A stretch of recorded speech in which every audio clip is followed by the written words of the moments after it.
नमस्कार प्रिय दर्शकों, एक बार और आपका स्वागत है हमारे YouTube चैनल मां शारदा भवानी में। प्रिय दर्शकों, आज का प्रसंग ज्ञानवर्धक और मोटिवेशनल है। एक कुत्ते ने बताया, कुछ स्त्रियों को अपना पति अच्छा नहीं लगता और दूसरा पुरुष अच्छा लगता है। वही कुछ पुरुषों को अपनी पत्नी अच्छी नहीं लगती और दूसरे की स्त्री अच्छी लगती है। साथ ही आपने देखा और सुना होगा, कुछ लोग मेहनत करते हैं फिर भी वह गरीब रहते हैं। उनकी गरीबी कभी दूर नहीं होती। वही कुछ गरीब बहुत कम समय में धनवान हो जाते हैं और उनकी गरीबी हमेशा के लिए मिट जाती है। आखिरकार ऐसा क्यों होता है? आपने सुना होगा, सभी लोग यही कहते हैं कि यह तो कर्मों का फल है। यह तो ठीक है कि सब कर्मों का ही फल होता है, मगर कर्म कैसे और किस दिशा में करने चाहिए जिससे उस कर्म का सकारात्मक फल मिले। तो आइए इस ज्ञानवर्धक प्रसंग को एक कहानी के माध्यम से समझते हैं। प्रिय दर्शकों, इससे पहले आप हमारे चैनल में पहली बार आए हैं तो चैनल को सब्सक्राइब करें, बेल आइकन को प्रेस करें और अच्छे कमेंट किया करें ताकि हर आने वाले वीडियो का नोटिफिकेशन सबसे पहले आपको मिले और आप उन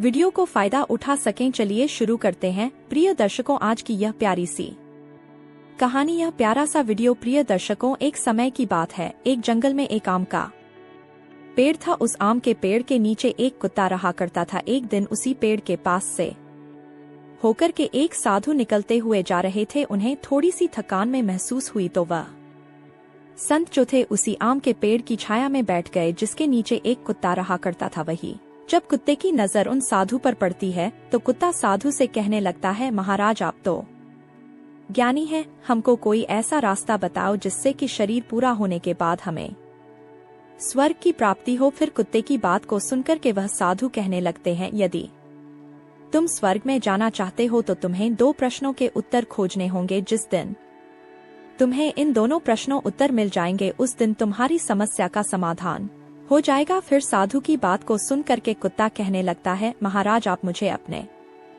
दोनों प्रश्न बताओ जिनका उत्तर मैं अवश्य ढूंढ कर रहूंगा। फिर साधु कहता है, हे कुत्ते, मेरा पहला प्रश्न है, भगवान को किस प्रकार भोग लगाने से भिखारी भी राजा बन जाता है। मेरा दूसरा प्रश्न है, स्त्री को दूसरे का पति और पुरुष को दूसरे की पत्नी क्यों अच्छे लगते हैं। प्रिय दर्शकों, इस प्रकार दोनों प्रश्न बता करके वह साधु वहां से चला जाता है। वहीं साधु के चले जाने के बाद में कुत्ता उन दोनों प्रश्नों का उत्तर ढूंढने के लिए चारों तरफ भटकता है, पर उन्हें संतुष्ट भरा उत्तर नहीं मिल पाता है। और इस प्रकार जब कुत्ता परेशान हो जाता है तो उसकी मुलाकात एक बूढ़े गिद्ध से हो जाती है। वह बूढ़ा गिद्ध जो था कुत्ते से कहता है कि तुम शंकर भगवान के पास जाओ, तुम शिवजी के पास जाओ, वही तुम्हारी समस्या का समाधान कर सकते हैं।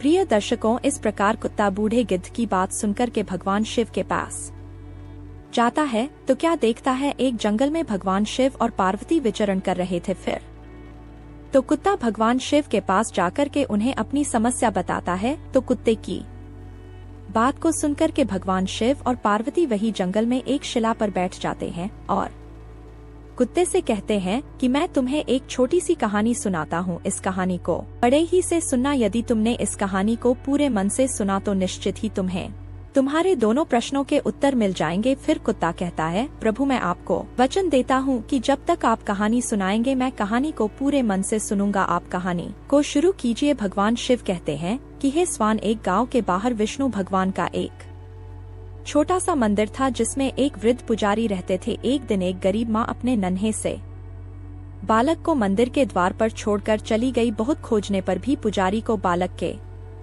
परिवार का कुछ भी पता नहीं चला। जब गांव का भी कोई व्यक्ति उस बालक का लालन पालन करने को तैयार नहीं हुआ तो पुजारी ने विष्णु भगवान की इच्छा समझ करके उस बच्चे को अपने पास रख लिया और उस बच्चे का नाम चंदन रख दिया। वहीं गांव के श्रद्धालु भक्तों से जो कुछ भी प्राप्त होता था उसी से भगवान विष्णु का और पुजारी का और उस बालक चंदन का गुजारा चलता था। और यदि किसी दिन भोग कम भी पड़ जाता था तो पुजारी जो था भगवान को भोग लगा करके और स्वयं और उस बालक को गंगाजल पिला करके केवल सो जाते।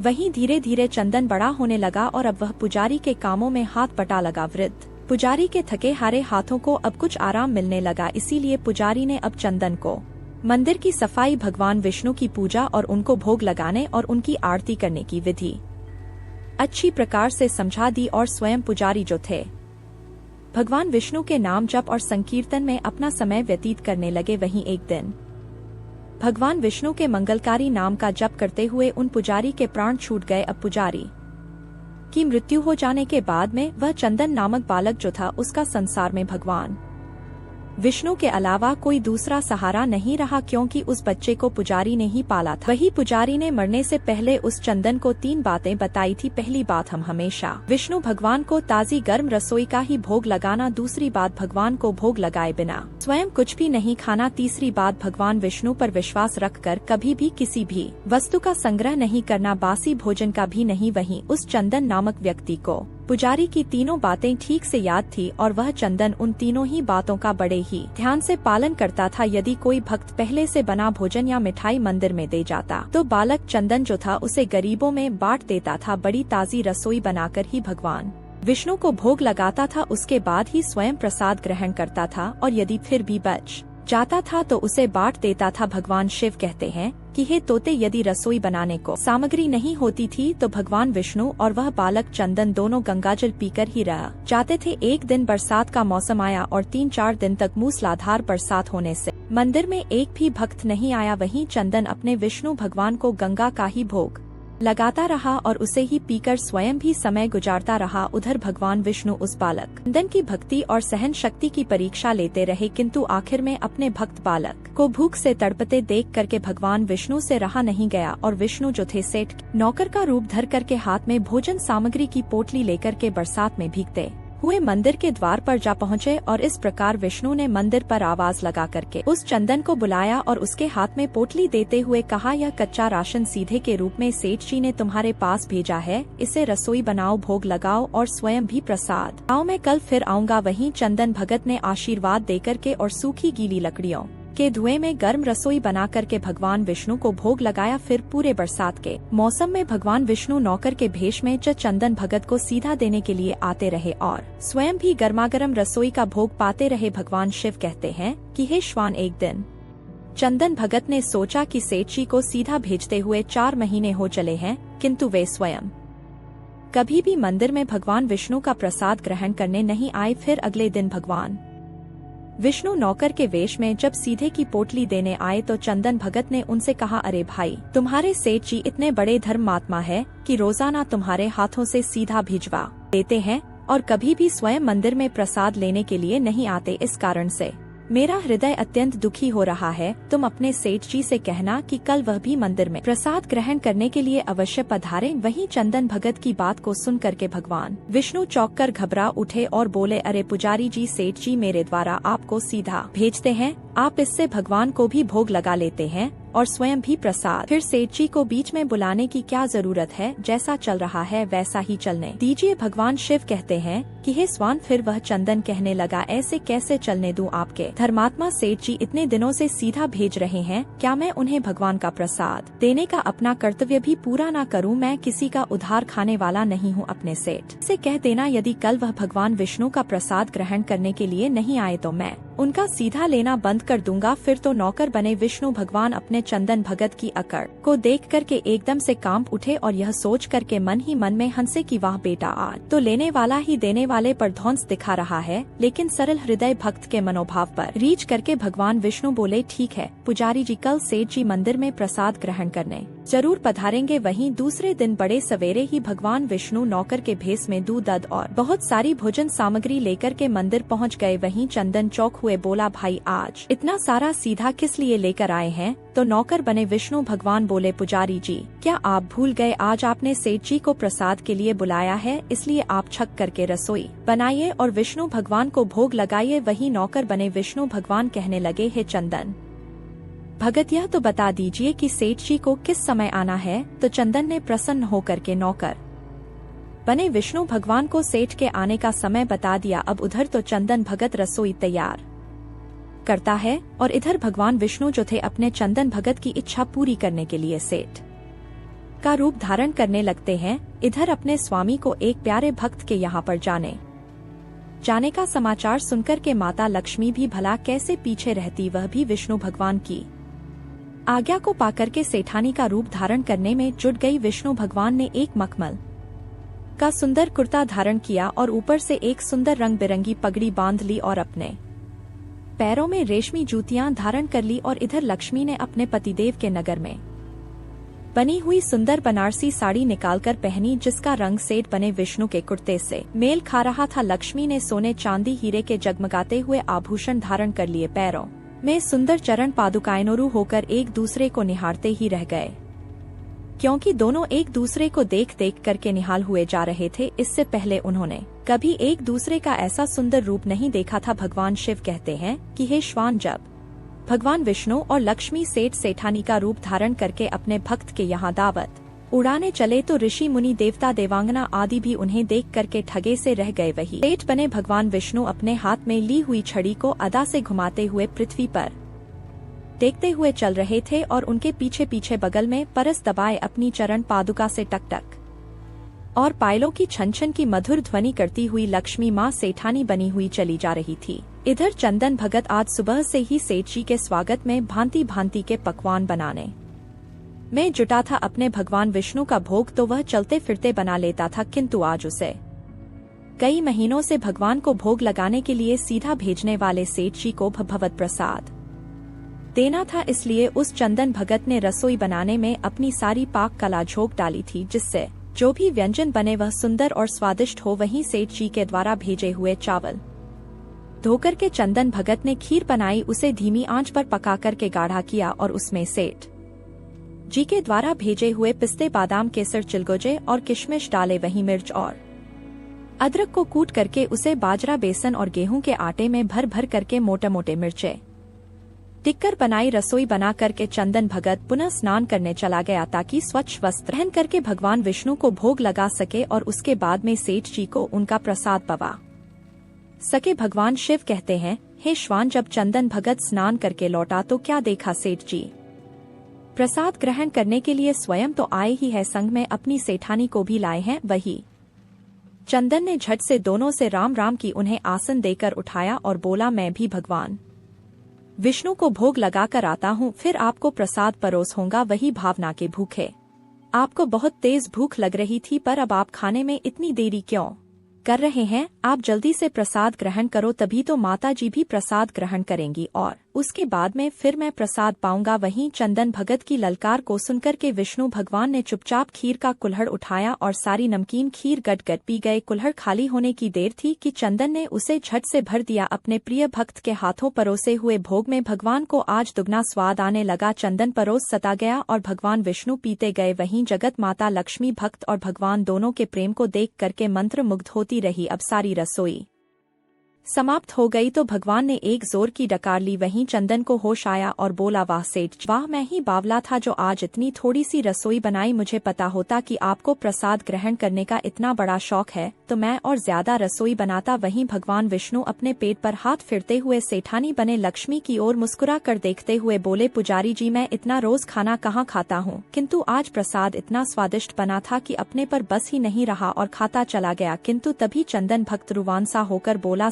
जी, वह तो आपने ठीक किया, लेकिन माता जी तो भूखी रह गई। रसोई तो आपने सारी साफ कर दी, फिर तो ममतामयी लक्ष्मी पर चंदन की उदासी देख करके रहा नहीं गया। उन्होंने बची हुई खीर की 4 बूंदे अपने कंठ में टपका ली, पर विष्णु भगवान द्वारा भोग लगाने से प्रसाद में अद्भुत अलौकिक स्वाद भर गया था। ऐसी सुगंधित और मीठी खीर छक की जगत जननी आकंठ तृप्त हो गई और उनके तृप्त होते ही सृष्टि का प्रत्येक प्राणी तृप्त हो गया। फिर चंदन भगत बोला, सेठ जी, आपने और माता जी ने प्रसाद ग्रहण कर लिया, इससे मुझे अत्यंत संतोष हुआ है। समझ लीजिए, आप दोनों द्वारा प्रसाद ग्रहण करने से मेरा पेट भर गया। री तो वैसे भी महीने में 4 एकादशी हो जाती है, किंतु मैं भी एक दाना ले ही लेता हूँ, जिससे कि विष्णु भगवान के प्रसाद का अनादर ना हो। और ऐसा कहकर के चंदन भगत ने खीर के पात्र में लगा हुआ एक चावल का दाना उठा करके अपने कंठ में डाल लिया। वहीं चावल के एक दाने से ही उस चंदन भगत की जन्म जन्मांतर की भूख प्यास मिट गई और समस्त वासनाओं और इच्छाओं की तृप्ति हो गई। भगवान शिव कहते हैं कि हे श्वान, वहीं उसके ज्ञान के नेत्र खुल गए और उसने क्या देखा कि उसके सामने यानी चंदन भगत के सामने भगवान विष्णु और जगत जननी लक्ष्मी जी आशीर्वाद की मुद्रा में मुस्कुराते हुए खड़ फिर तो भगवान विष्णु और लक्ष्मी का असली रूप देख करके चंदन भगत दौड़ करके उनके चरणों में लौट गया। वहीं भगवान विष्णु ने चंदन भगत को अपने हाथों से उठा करके अपने सीने से लगा लिया और कहा, बेटा बताओ तुम्हें क्या चाहिए, मैं तुम्हारी भक्ति से बहुत ही प्रसन्न हूँ। जो इस प्रकार से भगवान को भोग लगाते सच्ची निष्ठा के साथ में उन पर आस्था रखते हैं, उनके जन्म जन्मांतर के पाप दूर हो जाते हैं और उनकी गरीबी हमेशा के लिए दूर हो जाती है। वहीं चंदन भगत कहने लगा, प्रभु मुझे कुछ नहीं चाहिए, केवल आपका प्यार चाहिए। वहीं भगवान विष्णु कहते हैं, नहीं चंदन, तुमने अब तक गरीबी देखी है, मैं तुम्हें वरदान देता हूँ कि तुम इस राज्य के राजा बनकर के इस राज्य का सुख भोगोगा और शरीर पूरा होने के बाद में तुम्हें स्वर्ग की प्राप्ति होगी। और फिर ऐसा कहकर के भगवान विष्णु और लक्ष्मी अंतर्ध्यान हो जाते हैं। वही गरीब चंदन जो था भगवान को नित्य नियम से भोग लगा करके स्वयं भोजन करता था, जिसका उसे फल मिला कि वह भिखारी से राजा बना। भगवान शिव कहते हैं कि हे श्वान, उसी विष्णु भगवान के मंदिर के पास में एक किसान अपनी पत्नी के साथ में एक झोपड़ी बनाकर रहता था और मंदिर में जो भी स्त्री या पुरुष पूजा के लिए आते जाते थे, वह किसान मंदिर पर आने वाली स्त्रियों को घूर घूर कर देखता रहता था और अपनी दृष्टि गलत रखता था। वहीं उस किसान की पत्नी मंदिर पर आने वाले पुरुषों को घूर घूर कर देखती रहती थी। अब समय इस प्रकार से धीरे धीरे गुजरता गया। एक दिन एक ठग कहीं से घूमता हुआ उस किसान की झोपड़ी से होकर गुजरा तो किसान की पत्नी की नजर उस ठग पर पड़ गई। वही ठग जो था दिखने में किसान से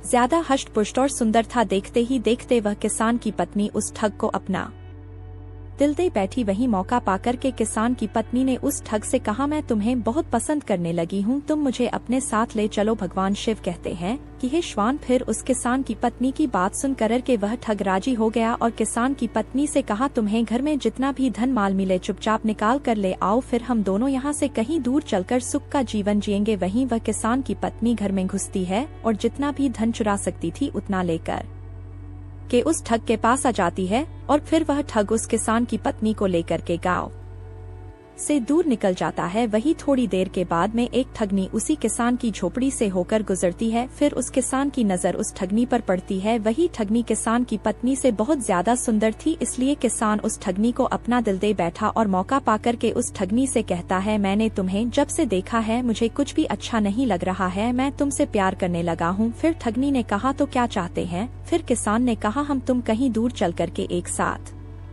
सुख पूर्वक रहेंगे। भगवान शिव कहते हैं कि हे श्वान, इस प्रकार उस किसान की बात सुनक के वह ठगनी तैयार हो गई। फिर वह किसान जो भी धन माल उसके पास था उस सब को लेकर के उस ठगनी के साथ में गांव से दूर निकल जाता है। वहीं कुछ समय चलने के बाद में वह किसान की पत्नी और वह ठग, उधर किसान और ठगनी, इन सभी को चलते चलते एक नदी मिल जाती है। वहीं नदी के एक स्थान पर वह किसान की पत्नी और ठग बैठ जाते हैं और नदी के दूसरे दूर स्थान पर वह किसान और ठगनी बैठ जाते हैं। वहीं ना तो किसान को अपनी पत्नी के बारे में पता है कि वह ठग के साथ चली गई है, ना ही किसान की पत्नी को किसान के बारे में पता है कि वह ठगनी साथ चला गया है। भगवान शिव कहते हैं कि हे श्वान, नदी पर पहुंचने के बाद में वह ठग किसान की पत्नी से कहता है कि तुम यह गहना मुझे दे दो, मैं पहले इस गहने को नदी के पार रखा आऊं, फिर तुम्हें नदी पार कराऊंगा। वहीं ठग की बातों में आकर के किसान की पत्नी धन उस ठग को दे देती है। वहीं वह ठग जो था धन माल लेकर के उस किसान की पत्नी को उसी नदी में ढकेल देता है और धन माल लेकर के वहाँ से चला जाता है। वहीं दूसरी तरफ ठगनी जो है और धन माल